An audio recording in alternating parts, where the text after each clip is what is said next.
Welcome back to my YouTube channel Medical Classes by Dr. Srinidhi Kumar Acharya. Don't forget to subscribe to my channel and also please give your valuable comments.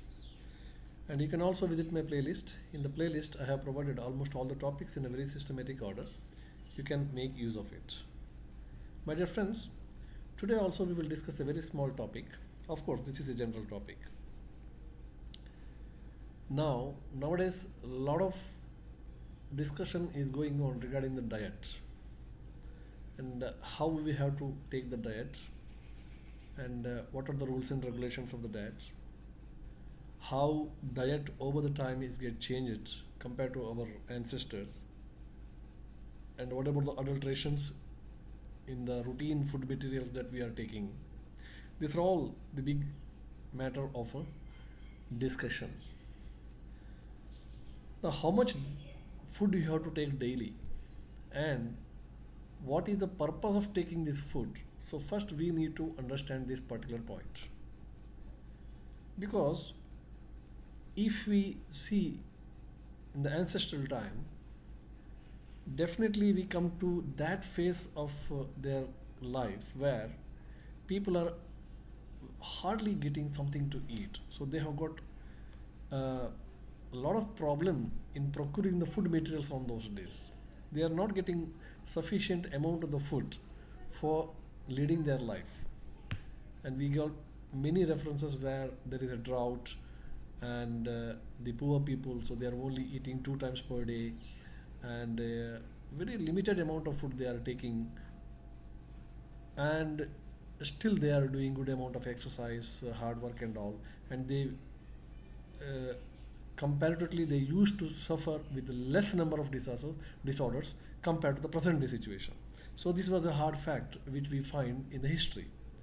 They were getting very less amount of the food. Many times the larger section of the population is not getting the qualitative amount of the food, qualitative and as well as qualitative food. But in spite of that, if you look into the disease rate, so it is very less compared to the present day statistics.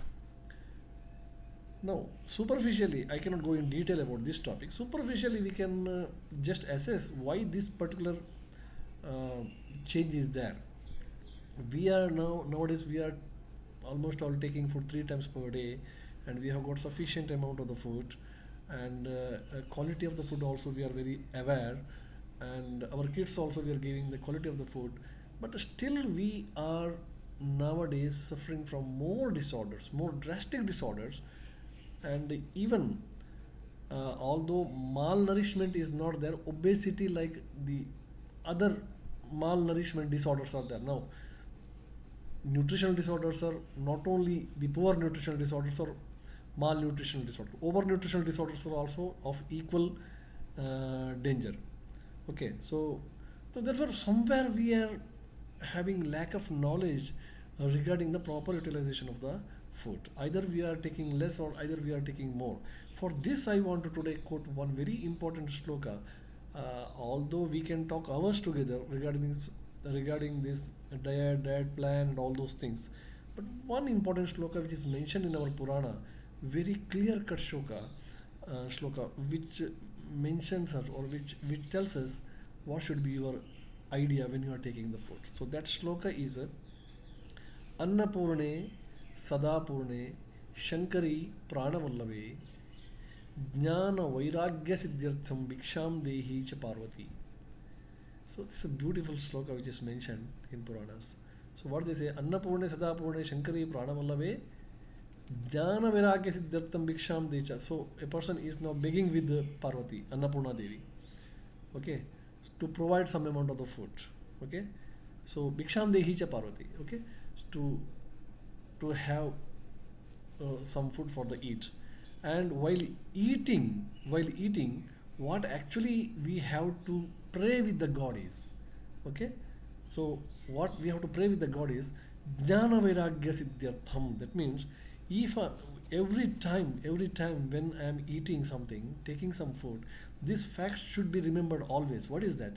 When I am taking food, why I am taking food? This food that I am taking, it is not for my luxurious purpose. the whatever the food that I take, let it increase jnana and vairagya. Okay, it is not for the desire of my indriyas. Okay, it is not exactly to grow my body. Okay, so it's not exactly to fulfill my desire. So every time when we are taking the food, we have to say, let this food increase my jnana, let this food increase my vairagya. Okay, that means what I mean to say is we should not, क्या हिंदी में अगर हम बोलेंगे तो जीने के लिए खाना है, खाने के लिए नहीं जीना है. So we have to take the food for the survival purpose. Okay, it should not be like that we are surviving only to take the food. Okay, हम जो जिंदा है, हम बच्चे मतलब हम जी रहे हैं इसलिए कि हमें बहुत कुछ खाना है, ऐसा नहीं है. जीने के लिए कितना खाना है चाहिए उतना खाना है, और खाने के लिए नहीं जीना है. So this is a basic idea. So we can talk hours together on diet, but unless and until you understand this particular concept which is mentioned in Purana, where Annapurne, Sadapurne, Shankari, Pradavallabhe, Jnana Vairagya Siddhartham, the food which you have to take, you should not induce any obesity in your body. The food what we are taking, it should not create any autoimmune disorders in your body. The food what we are taking, it should not create diabetes in your body.